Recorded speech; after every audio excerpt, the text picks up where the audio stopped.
Hoje quero te contar a história da viúva, a única mulher pistoleira que fez parte das fileiras de Pablo Escobar. Em 1986, quando os chefes do cartel de Cali zombaram dela chamando-a de secretária armada, Escobar tomou a decisão de enviá-la sozinha para território inimigo, para que entendessem o erro que haviam cometido. Mas o que aconteceu depois naquela fazenda em Cali deixou todos completamente atônitos. Se essa narrativa te emociona tanto quanto a nós, apoia com 650 curtidas para que possamos continuar compartilhando essas histórias reais do narcotráfico colombiano que marcaram uma época inteira. A fumaça do charuto cubano se misturava com o ar úmido da madrugada em Antioquia, enquanto Pablo Escobar observava, desde o terraço da Hacienda Nápoles, o amanhecer que tingia de tons alaranjados as montanhas do Madalena Médio.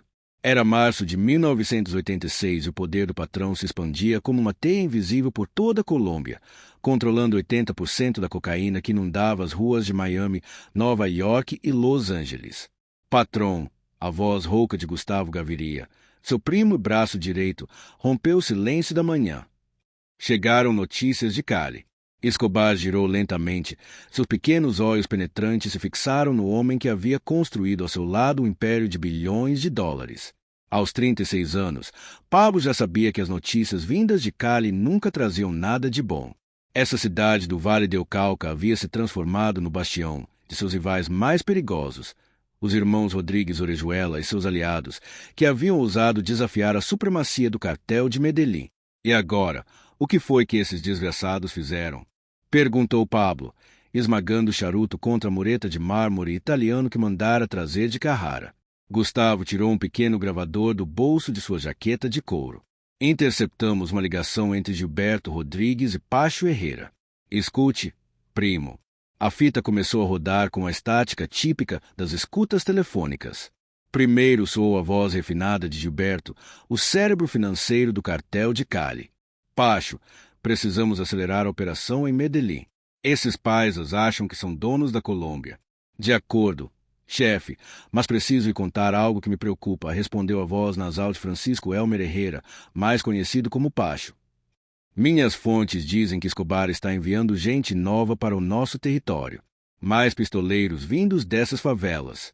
Não, Pacho, dizem que é uma mulher. Gilberto soltou uma risada debochada do outro lado da linha. Uma mulher? Por favor. Escobar acha que pode nos intimidar com uma secretária armada. Esses antioquenhos já enlouqueceram. Não sei, Dom Gilberto. Comentam que ela é diferente. Chamam-na de viúva. A viúva? Que apelido ridículo. Deve ser alguma amante de Escobar que aprendeu a atirar.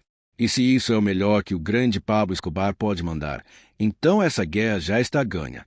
A gravação terminou com o som de um telefone sendo desligado.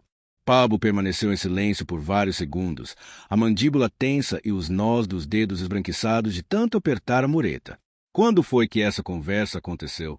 Perguntou finalmente com voz serena, ainda que carregada de uma fúria que Gustavo conhecia bem demais. Ele se virou e entrou na casa, onde a equipe já preparava tudo para mais um dia em seu paraíso criminoso. Toalhas bordadas em Veneza, pisos de mármore que brilhavam como espelhos, obras de arte europeias penduradas nas paredes. Além disso, prosseguiu enquanto subia para o escritório. Se alguém pode entrar em território inimigo e sair viva, é a viúva. Eles estão cometendo um erro mortal, subestimar uma mulher que não tem nada a perder. O escritório era amplo, com janelas que dominavam toda a fazenda. Mapas da Colômbia, Estados Unidos e Caribe cobriam as paredes, marcados com rotas da cocaína, laboratórios e pontos de distribuição. Sobre a mesa havia telefones criptografados, máquinas de fax e computadores, o centro de comando de um império que produzia 420 milhões de dólares por semana. Pablo sentou-se em sua cadeira de couro e pegou um telefone seguro. Quem o senhor pretende ligar? Perguntou Gustavo. Aos nossos contatos em Cali. Preciso saber onde estarão Gilberto e Pacho no próximo fim de semana. Enquanto aguardava alguém atender, abriu uma gaveta e tirou uma foto em preto e branco. Uma mulher de cerca de 30 anos, cabelo escuro preso, olhar intenso e uma expressão que misturava dor e determinação. Era viúva. Seu verdadeiro nome poucos conheciam. Sua história havia começado 3 anos antes, quando os paramilitares do Madalena Média arrasaram com sua cidade natal.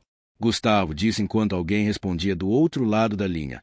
Prepare tudo para trazer a viúva ainda esta tarde e diga à inteligência que quer um relatório completo dos movimentos dos chefes de Cali. Alô? Sim, sou eu, respondeu Pablo com naturalidade, como se fosse uma ligação de rotina. Preciso de um favor especial em Cali. Sim, é urgente. Gustavo observava falar em código, uma linguagem que só eles compreendiam depois de anos trabalhando juntos. Sabia que Pablo estava tramando algo que os calenos jamais preveriam, uma jogada que mostraria porque o cartel de Medellín havia conseguido dominar o negócio mundial da cocaína. Do lado de fora, o sol já iluminava os jardins de Nápoles, onde dinossauros de fibra de vidro se misturavam com animais exóticos, onde a piscina olímpica refletia o céu de Antioquia e a pista de pouso aguardava o próximo avião carregado de cocaína rumo aos Estados Unidos. O dia havia começado como qualquer outro no paraíso criminoso de Escobar, mas em breve se tornaria o início de uma operação que marcaria a história da guerra entre os cartéis mais poderosos do país. Os de Cali haviam cometido o erro de zombar do patrão e de sua secretária armada. Muito em breve descobririam o preço caro que pagariam por isso. Em Medellín, o bairro La Macarena despertava com o sol. Suas casas de tijolo sem pintura se agarravam à montanha como dentes tortos, e os rádios misturavam valenatos com notícias da guerra que se travava nas ruas. Era um lugar onde pobreza e violência andavam de mãos dadas, onde as crianças aprendiam a atirar antes de aprender a ler, e onde as mães rezavam todas as noites para que seus filhos voltassem vivos. Em uma pequena casa de 2 andares, em uma esquina de onde se via todo o vale de Aburrá, vivia a mulher que os pistoleiros do cartel conheciam simplesmente como a viúva. Seu verdadeiro nome era Helena Vargas, mas essa identidade havia morrido junto com sua família 3 anos antes, no massacre que mudou seu destino para sempre. Sentada no quintal, limpava com precisão ritual uma pistola Beretta 92F que havia conseguido através de um policial corrupto no centro de Medellín. Cada movimento era meticuloso, quase cerimonial, como se as armas já fossem uma extensão de seu próprio ser. Aos 32 anos, ainda mantinha a beleza que havia encantado seu falecido marido, embora agora estivesse endurecida por uma força moldada apenas na dor. O quintal estava enfeitado com vasos de gerânios e cravos que Helena cuidava com devoção, como se aquele pequeno pedaço de vida fosse o único capaz de equilibrar a escuridão que carregava dentro de si. Era a única coisa que conservava de seu antigo mundo, o único vínculo com a mulher que havia sido antes de se transformar na viúva. Enquanto ajustava o mecanismo de disparo da Beretta, voltaram à sua mente as palavras que Escobar lhe dissera no dia em que a recrutou. Helena, você tem algo que meus pistoleiros não possuem, a capacidade de passar despercebida. Os rivais esperam ver homens jovens com tatuagens correntes de ouro. Jamais imaginam uma mulher elegante que sabe se mover entre as pessoas. Essa conversa havia acontecido meio ano depois do massacre de El Tomate, aquele pequeno povoado do Madalena Médio onde Helena vivia em paz com seu marido Carlos, um professor, e seus 2 filhos, Andrés, de 8 anos, e Sofia, de apenas 5. Carlos teve o azar de presenciar um encontro entre paramilitares e narcos locais. 3 dias depois, um grupo armado invadiu sua casa de madrugada. Helena fechou os olhos tentando afastar aquelas lembranças, mas as imagens a perseguiam como fantasmas. Carlos tentando proteger os filhos, os gritos desesperados de Sofia, a risada cruel dos assassinos e depois o silêncio absoluto que sepultou toda a sua vida. Quando os paramilitares foram embora, ela ficou sozinha entre os cadáveres da família, com uma bala no ombro e uma sede de vingança que a sustentaria pelos anos seguintes. O barulho de uma moto a arrancou de seus pensamentos. Uma Honda 125 vermelha parou diante de sua casa. Conduzia a um rapaz que não devia ter mais de 18 anos, vestido com o uniforme típico dos pistoleiros do cartel. Dias gastos, camiseta do Atlético Nacional e boné baixo que mal deixava ver o rosto. Helena Vargas? Perguntou, mantendo o motor ligado. Quem está perguntando? Respondeu ela, guardando a bereta na cintura e cobrindo-a com uma jaqueta jeans. Sou Pipe. O patrão me mandou. Disse que precisa da senhora com urgência na fazenda. O coração de Helena começou a bater mais forte. Nos 2 anos em que trabalhava para Escobar, nunca havia sido chamada com tanta pressa. Suas missões anteriores exigiam semanas de preparação e vigilância. Uma ordem imediata só podia significar uma coisa: guerra. Para quando? Perguntou enquanto fechava a porta e passava os cadeados. Agora mesmo. O patrão mandou um carro blindado. Está esperando na 42 com a 67. Helena assentiu. Pegou a mala que sempre mantinha pronta e saiu. Dentro levava roupas simples, documentos falsos, dinheiro vivo e uma pistola reserva com munição. Aprenderá a viver preparada para partir a qualquer momento, sem laços que a prendessem. Caminhando pelas ruas de pedra rumo ao ponto de encontro, recebia cumprimentos carregados de respeito e temor. Todos sabiam quem ela era.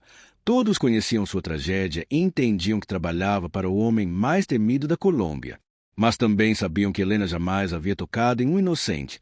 Sua luta era pessoal. Deus a proteja. Dona Helena! Gritou uma senhora da janela. Obrigada. Dona Carmen respondeu com um sorriso sincero, um dos poucos que ainda conservava. O veículo blindado aguardava no local indicado, uma Chevrolet Suburban preta, com vidros escuros e placas falsas oficiais. 2 homens desceram quando a viram se aproximar. Um era um pistoleiro veterano conhecido como Chopo, o outro um jovem que ela não conhecia, mas se transmitia a confiança de quem havia conquistado seu espaço na organização. A viúva cumprimentou Chopo com respeito. O patrão quer falar com a senhora pessoalmente. Disse que é uma missão especial. Durante o trajeto até a Hacienda Nápoles, Helena observava a paisagem mudar da agitação urbana de Medellín para os extensos campos verdes do Madalena Médio. No carro reinava um silêncio solene. Os homens de Escobar sabiam respeitar os momentos de concentração antes das grandes operações. Helena aproveitou para se preparar mentalmente. Pablo Escobar era imprevisível. Podia demonstrar uma generosidade sem limites, e ao mesmo tempo, uma crueldade absoluta. Ela mesma vir executar traidores com as próprias mãos, minutos depois, jogar futebol com os filhos como se nada tivesse acontecido. Essa dualidade era o que o transformará no criminoso mais temido e bem-sucedido da Colômbia. 2 horas depois, surgiram no horizonte as torres de vigilância da Hacienda Nápoles. O território se estendia até onde a vista alcançava, um reino privado no qual Escobar havia materializado seus delírios de poder. Após diversos bloqueios controlados por pistoleiros armados com AK-47, a casa principal apareceu como um palácio moderno cercado de jardins impecáveis, fontes e as célebres estátuas de dinossauros que divertiam seus filhos. Embora já tivesse estado ali antes, Helena nunca deixava de se impressionar com o luxo desmedido. O veículo parou na entrada, onde Gustavo Gaviria aguardava com seu habitual sorriso nervoso. Ela sabia muito bem que Gustavo era a mente logística do cartel, o homem que transformava as ideias violentas de Pablo em operações calculadas. Obrigado por vir tão rápido. O patrão a espera no escritório, disse ele, dando-lhe um breve abraço. Enquanto caminhavam pelos corredores de mármore, Helena percebeu um movimento incomum. Pistoleiros jovens limpavam armas na sala de jantar. Homens de terno falavam baixo o telefone e mapas estavam espalhados por toda a casa. Era o prelúdio de uma grande operação. Do que se trata tudo isso, seu Gustavo? Perguntou enquanto subiam ao 2º andar. É melhor que Pablo mesmo lhe explique, respondeu ele. Só posso dizer uma coisa. Os calenos cometeram um erro muito grande. O escritório de Escobar era o coração do cartel. Mapas com rotas da cocaína, fotografias de inimigos e equipamentos de comunicação cobriam as paredes. Pablo estava sentado atrás de sua enorme mesa, vestido com jeans, camisa branca e tênis importados. Helena, disse levantando-se, minha pistoleira favorita. Patrão, respondeu ela com uma leve inclinação. Pablo caminhou até a janela que dava para o zoológico particular, onde hipopótamos se moviam tranquilamente no lago. Sabe por que mandei chamá-la com tanta pressa? Não, patrão. Ele se virou. Seus pequenos olhos a examinavam com a intensidade de um predador. Mas Helena não se deixou intimidar. Havia aprendido que demonstrar medo diante de Escobar era sentença de morte. Os calenos estão rindo de nós. Interceptamos uma conversa em que Gilberto Rodrigues zombava de você, chamou-a de secretária armada e até insinuou que era apenas uma amante com uma arma. O sangue lhe gelou. Não era a primeira vez que a subestimavam por ser mulher, mas jamais a haviam humilhado assim, na boca dos chefes rivais. O que quer que eu faça, patrão? Perguntou com calma. Pablo sorriu, e Helena reconheceu aquele esgar. Era o mesmo que tinha visto antes da execução de Rodrigo Lara Bonilla e da criação do mais. Quero que vá a Cali e mostre a eles do que uma secretária armada é capaz. Gustavo abriu um mapa da cidade, marcado com círculos vermelhos em propriedades, rotas e locais de reunião dos Rodrigues Orejuela e seus sócios. Nossos informantes dizem que neste sábado eles vão se reunir na fazenda de Gilberto Rodrigues. Estarão Gilberto, Miguel, Pacho Herrera e talvez Santa Cruz. Helena analisou o plano. Cali era um terreno hostil. Cada policial, taxista ou comerciante podia trabalhar para o cartel inimigo. Entrar ali seria caminhar às cegas sobre um campo minado. Qual é o alvo? Perguntou por fim. Quero que elimine Pacho Herrera, respondeu Pablo, em voz firme. Esse desgraçado foi o que mais zombou de você. Quero que cobre isso pessoalmente. Helena assentiu. Pacho, o responsável pelas operações em Nova York e um dos mais violentos de Cali, era um alvo difícil. Sua morte seria um golpe devastador, mas a missão era praticamente suicida. Terei apoio? Irá sozinha, sentenciou Pablo. É isso que eu quero, que uma única mulher faça o que eles acreditam que exige um exército. Gustavo parecia desconfortável, mas não ousou se opor. Vamos fornecer documentos falsos, um carro, armas e toda a inteligência possível. Mas, uma vez lá, estará por sua conta. Helena voltou a olhar o mapa. Era arriscado, mas também era sua oportunidade de provar que uma mulher com sede de vingança podia ser mais letal que um batalhão. Aceito, disse, por fim. Pablo se aproximou, colocou as mãos sobre seus ombros e olhou-a nos olhos. Sei que essa missão é perigosa, Helena, mas você tem algo que esses calenos jamais vão entender. Não tem nada a perder e tudo a ganhar. Ela assentiu.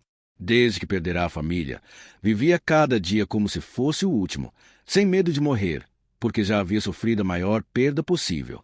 Quando parto? Amanhã cedo, respondeu Gustavo. A reunião é no sábado.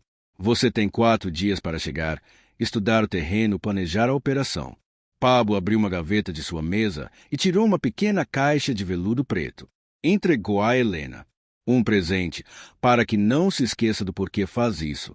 Ao abri-la, encontrou um colar de ouro com um pingente em forma de viúva negra. Belo e sinistro ao mesmo tempo, era o amuleto perfeito para a missão que estava prestes a começar. Obrigado, patrão, disse Helena enquanto colocava o colar. Helena, acrescentou Pablo. Quando voltar de Cali já não será apenas a viúva. Será a mulher que humilhou o cartel de Cali e deixou claro que Pablo Escobar jamais subestima seus rivais.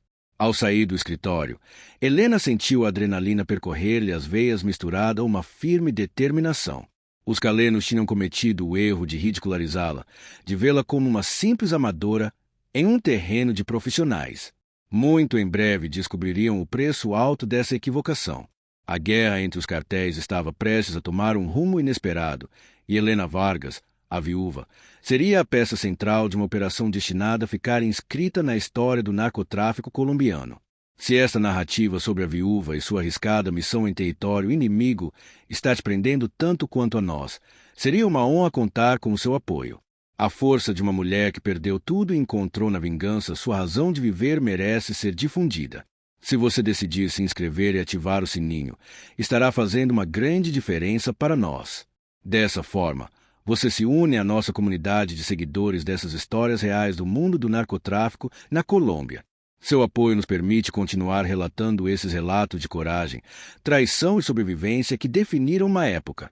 E agora, vamos ver como a viúva se prepara para a missão mais perigosa de sua vida, em pleno território inimigo. O sol da quinta-feira iluminava de tons dourados as montanhas que rodeavam a hacienda Nápoles quando Helena despertou no quarto de hóspedes que Escobar havia preparado para ela. Dormira apenas 3 horas, mas seu corpo estava treinado para resistir com pouco descanso. Os últimos 3 anos como sicária lhe tinham ensinado que o sono era um luxo raro. Foi ao banheiro de mármore italiano e se olhou no espelho enquanto enxaguava o rosto com água gelada. A mulher que devolvia o olhar já não era a mesma que havia sido esposa e mãe em Eutomate. Seus olhos, antes iluminados pela tranquilidade da vida familiar, agora tinham a firmeza implacável do aço. Seu rosto mantinha a beleza, mas era uma formosura perigosa, semelhante à de uma flor coberta de espinhos venenosos. Após o banho, dirigiu-se ao refeitório principal da hacienda, onde Gustavo Gaviria já esperava com uma xícara de café fumegante e vários documentos espalhados sobre a mesa. O primo de Pablo parecia exausto. As sombras sob seus olhos revelavam que havia passado a noite inteira afinando os detalhes da operação. Bom dia, Helena, cumprimentou ele, levantando-se com cortesia. O suficiente para seguir, respondeu ela enquanto se sentava.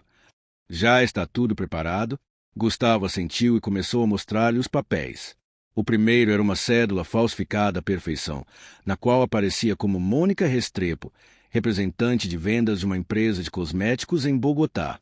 A foto era dela, mas com cabelo tingido de castanho claro e óculos que modificavam sutilmente sua aparência. Será sua identidade em Cali, explicou Gustavo. Mônica Restrepo, 28 anos, solteira, sem filhos, funcionária da Cosméticos Andina, uma companhia real que temos infiltrada.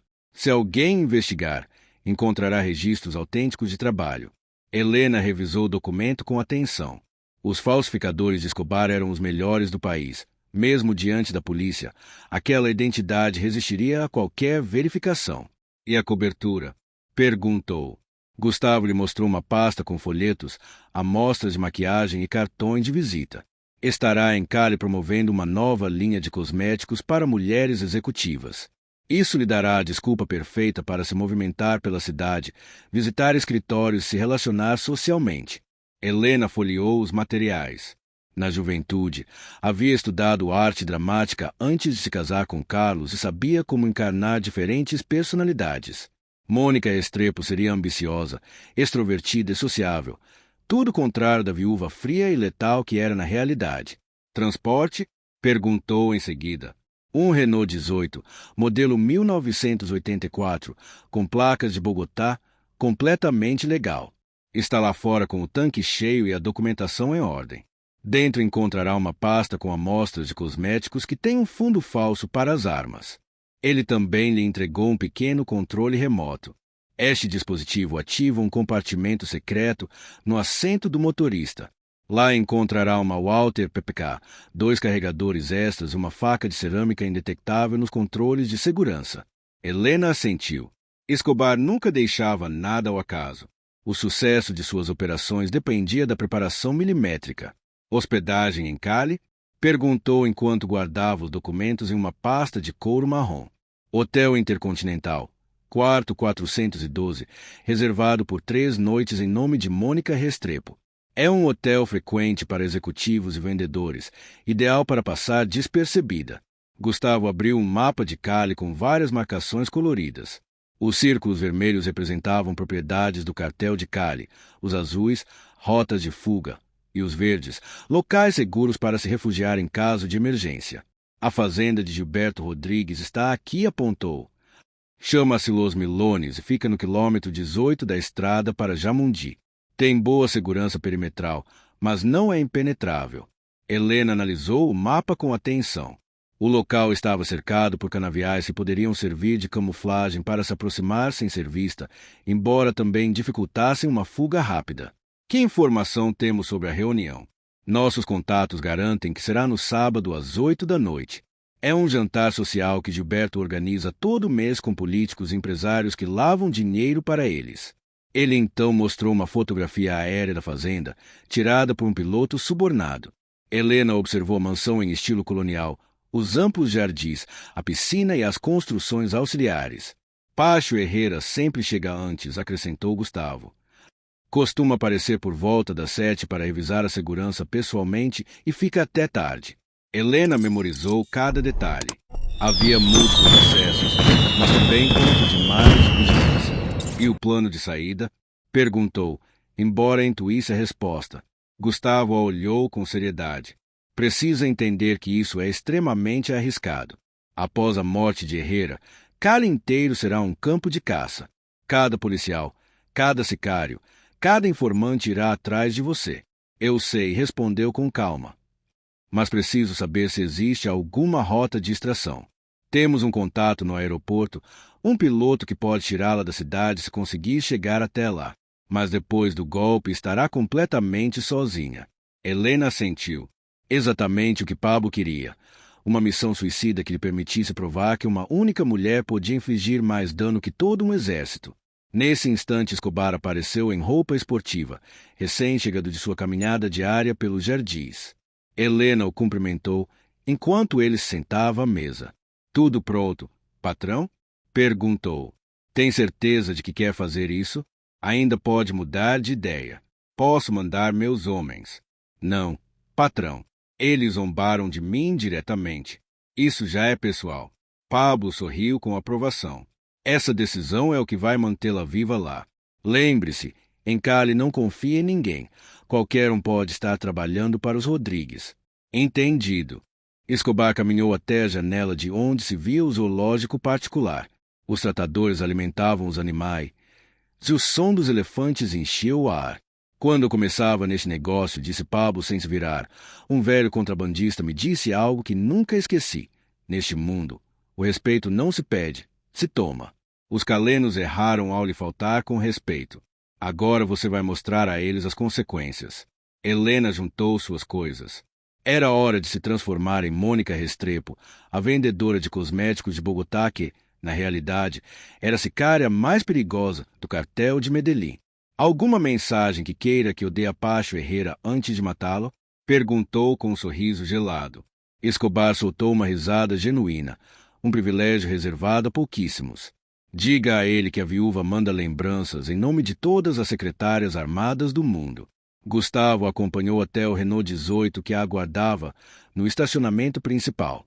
O carro parecia impecável, como um veículo de uso comercial. No banco traseiro havia caixas com amostras de maquiagem que reforçavam sua fachada. Helena, disse Gustavo enquanto ela ajustava os espelhos. Sei que Pablo confia em você, mas como amigo devo lhe advertir.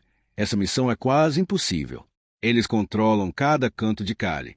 Helena ligou o motor. Tudo funcionava perfeitamente. Seu Gustavo respondeu. Quando aqueles homens mataram minha família, eu também deveria ter morrido. Desde então, cada dia é tempo emprestado. Se eu for cair, será deixando uma mensagem que os calenos nunca esquecerão. Gustavo inclinou a cabeça em sinal de respeito. Ele já havia lidado com muitos sicários, mas nunca com alguém que unisse tanta frieza profissional e motivação pessoal. Que Deus a proteja. Deus já me protegeu naquela noite em Eutomate, respondeu Helena. Agora é minha vez de cumprir a minha parte. O Renault 18 saiu da fazenda sob o sol de Antioquia. Pelo retrovisor, Helena viu desaparecer o reino de Escobar. As torres de vigilância, as estátuas de dinossauros e os jardins onde os hipopótamos africanos conviviam com a violência colombiana. A viagem até Cali costumava durar 6 horas por estrada, atravessando as montanhas do eixo cafeeiro e descendo em direção ao vale do rio Cauca. Ela dirigiu com a prudência própria de uma verdadeira vendedora de cosméticos, respeitou os limites de velocidade, abasteceu em postos comuns e cumprimentou com simpatia os policiais nos bloqueios. Em Armênia, parou em um salão de beleza para aperfeiçoar sua transformação. 2 horas depois saiu com o cabelo tingido de castanho claro, penteado em ondas, uma maquiagem que suavizava seus traços. Quando se olhou no espelho do carro, a mulher que lhe devolveu o olhar já não era a viúva de Medellín, mas sim a sorridente Mônica Restrepo. Durante o restante da viagem, ensaiou mentalmente seu papel. Uma mulher extrovertida, mas profissional, ambiciosa, mas cordial, acessível, mas sempre dentro dos limites. Segundo sua história, havia crescido em um bairro de classe média em Bogotá, estudado administração de empresa, se sonhava em fundar sua própria marca de cosméticos. Quando Renault desceu ao Vale do Cauca, Helena contemplou Cali se abrindo à sua frente, uma mancha urbana cercada de canaviais. A cidade parecia moderna e próspera, muito diferente da Medellín montanhosa que havia deixado para trás. Mas sabia que sob aquela fachada se escondia uma das teias criminosas mais poderosas do mundo. O Hotel Intercontinental erguia-se em pleno centro financeiro, um moderno edifício de 15 andares rodeado de bancos e torres de escritórios. Helena se registrou como Mônica Restrepo, pagou em dinheiro vivo e explicou que estava em turnê promocional com a Cosméticos Andina. Primeira vez em Cali, senhorita Restrepo? Perguntou o recepcionista, um jovem bem vestido com forte sotaque valecalcano. Sim, respondeu Helena com um sorriso cordial e profissional. Falaram maravilhas desta cidade para mim. Espero ter tempo de conhecê-la um pouco. Está no lugar certo, respondeu o recepcionista, entregando-lhe a chave. Daqui pode ir a pé a todos os shoppings e escritórios do centro.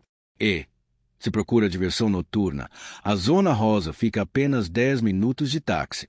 Helena subiu ao quarto no quarto andar e examinou com atenção cada detalhe. Era um quarto padrão de hotel executivo. Cama de casal, escrivaninha, televisão e um banheiro completo. Mas o mais importante era a janela com vista direta para a avenida principal, ideal para vigiar qualquer movimento estranho. A primeira coisa que fez foi ativar o compartimento secreto da pasta cheia de cosméticos. Dentro, cuidadosamente escondida entre bases e batons, estava a Walther PPK com 2 carregadores extras. A arma estava impecável, recém-lubrificada e revisada pelos armeiros do cartel. Helena desmontou, inspecionou cada peça e a remontou de olhos fechados. Era um ritual antes de cada missão, uma forma de estabelecer conexão com a ferramenta que podia marcar a diferença entre a vida e a morte. Depois de garantir as armas, estendeu o mapa de Cali sobre a cama e começou a planejar seu reconhecimento. Tinha 2 dias inteiros antes da reunião de sábado, tempo suficiente para estudar a fazenda Los Milones, traçar rotas de fuga e se familiarizar com a cidade. Enquanto analisava o mapa, pensou em Pacho Herrera, seu alvo. Francisco Elmer Herrera era famoso por combinar refinamento e crueldade em partes iguais. Podia vestir ternos italianos de $1.000 enquanto ordenava tormentos que duravam dias inteiros. Havia cimentado seu nome no medo e na ostentação, exatamente o tipo de homem que jamais imaginaria que uma mulher pudesse representar uma ameaça real. E aí estava a vantagem de Helena. Em um ambiente dominado por machos violentos que mediam o perigo pela testosterona e pelas correntes de ouro, uma mulher sofisticada com uma pasta de cosméticos passava quase despercebida. Helena guardou o mapa e foi ao banheiro se preparar para sua primeira saída como Mônica Restrepo. Maquiou-se com precisão, vestiu um tailleur azul marinho que transmitia profissionalismo sem chamar muita atenção e ensaiou seu sorriso de vendedora diante do espelho. Quando deixou o hotel naquela tarde para iniciar seu reconhecimento de Cali, Helena Vargas já não existia. Em seu lugar caminhava Mônica Restrepo, confiante, com uma pasta cheia de amostras de cosméticos e planos de morte. Os calenos não tinham ideia de que a viúva estava pisando em seu território. Muito em breve, Pacho Herrera aprenderia o que significava subestimar uma mulher que não tinha nada a perder e tudo a provar. A guerra entre os cartéis estava prestes a se torcer de uma maneira que ninguém havia previsto. E Helena Vargas seria o rosto principal de uma operação destinada a ficar gravada na história do narcotráfico colombiano. O sábado amanheceu com uma brisa suave que agitava os canaviais do Vale do Cauca como um mar verde sob o sol. Helena havia passado 2 dias percorrendo os arredores da fazenda Los Milones, caminhando disfarçada de vendedora distraída, memorizando acessos, postos de vigilância e possíveis rotas de fuga. Às 5 da tarde, aplicava maquiagem em seu quarto no Intercontinental. Aquela noite não seria a simpática Mônica Restrepo. Voltaria a ser a viúva, embora com uma aparência que nenhum sicário caleno poderia suspeitar. Vestia um vestido preto de coquetel, comprado em uma boutique exclusiva do Unicentro. Elegante, justo mas sem exageros, ideal para um jantar de alto nível, ao mesmo tempo suficientemente prático para se mover com agilidade. Os sapatos, de salto médio, equilibravam estética e funcionalidade, prontos para correr se fosse necessário. A Walther PPK descansava presa à sua coxa esquerda em um coldre feminino, invisível sob o tecido. A faca de cerâmica estava oculta em um compartimento costurado em seu sutiã. Eram técnicas aprendidas em seus anos como sicária. Uma mulher sempre tinha esconderijos que os homens jamais suspeitariam. Contemplou-se uma última vez no espelho. O que via era uma mulher sofisticada, atraente e inofensiva à primeira vista, a fachada perfeita para se infiltrar no ambiente social do cartel. Às 6h30, pegou um táxi em direção às imediações da cidade. Explicou ao motorista que tinha um compromisso de negócios em uma chácara e pediu que a buscasse lá às 11 em ponto. Uma desculpa simples, mas convincente. O táxi a deixou em um posto de gasolina a 3 quilômetros da fazenda Los Milones. De lá, caminhou por uma trilha rural entre canaviais até alcançar o perímetro da mansão de Gilberto Rodrigues. O cenário coincidia com as fotos aéreas, uma casa colonial rodeada de jardins extensos, piscina iluminada e várias construções anexas. Escondeu-se atrás de algumas mangueiras com vista direta para a entrada principal. Os carros começaram a chegar por volta das 7, Mercedes-Benz, BMW e Jaguar com placa de Cali e Bogotá. Deles desciam homens engravatados e mulheres cobertas de joias que valiam mais do que qualquer casa em um bairro popular. Às 7h15, Helena identificou o esperado Porsche 911 preto. Dele saiu Pacho Herrera com seu ar de superioridade. Terno cinza pérola, sapatos italianos e um Rolex brilhava sob as luzes do jardim. Tinha 42 anos, em excelente forma, cabelo bem penteado e um bigode que o fazia parecer um galã de novela. Cumprimentou os seguranças com confiança. Todos jovens, armados, mas focados em detectar ameaças masculinas. Durante 1 hora, Helena analisou o movimento dos vigilantes, 6 homens cobrindo o perímetro, revezando a cada 20 minutos em um padrão repetitivo. Isso deixava um intervalo de 3 minutos, em que o jardim oriental ficava livre. Às 8h30, ela se moveu. Aproveitou a rotação para escalar a grade dos fundos e deslizar entre arbustos decorativos trazidos do Japão. A música, as risadas e as conversas dentro da festa eram o disfarce perfeito. Deslocou-se de sombra em sombra até se aproximar da casa. Pelas amplas janelas observava o uísque caro, mulheres lindas rindo com coqueteria e garçons servindo canapés em bandejas de prata. Uma cena de luxo financiada com sangue. No centro do salão, Herrera contava uma anedota que arrancava gargalhadas.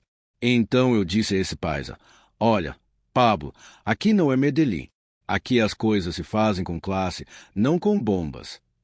As risadas que se seguiram fizeram o sangue de Helena gelar.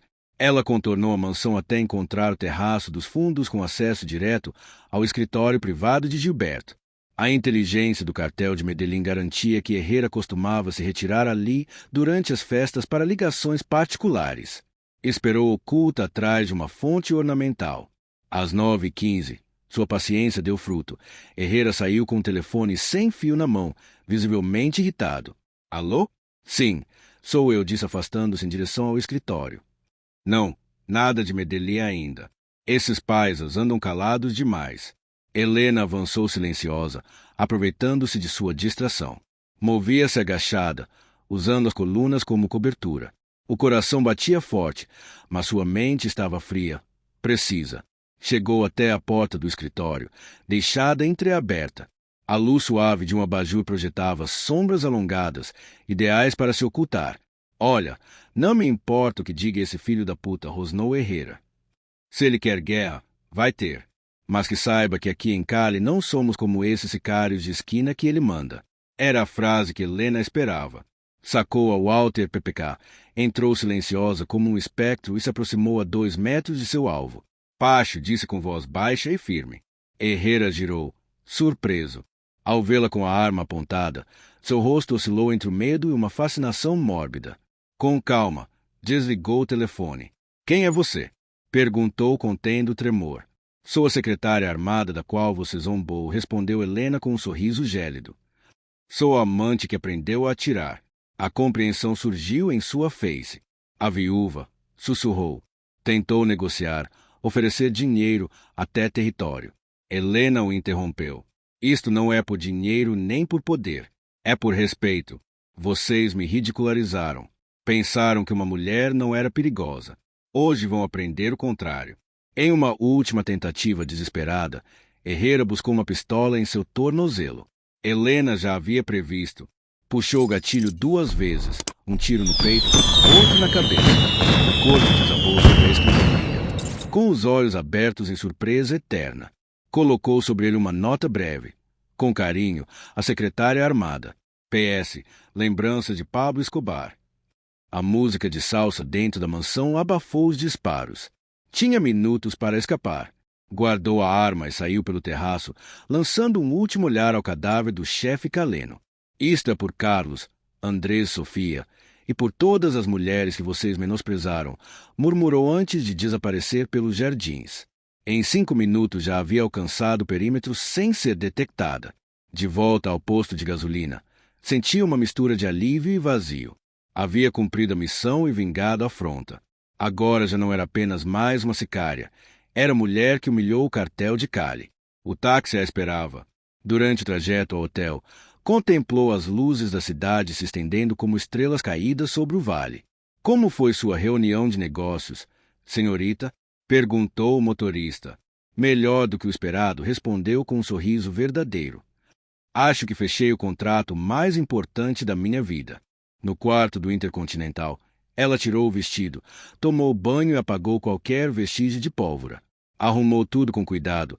Não podia restar nenhum sinal de Mônica Restrepo. Ao amanhecer, partia para Bogotá e de lá para Medellín. Antes de deitar-se, observou as luzes de Cali sob o céu estrelado.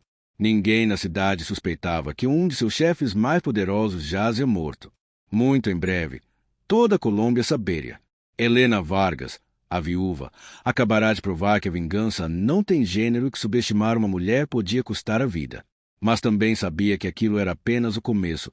Os calenos não deixariam passar a humilhação. Aproximava-se uma guerra sem precedentes.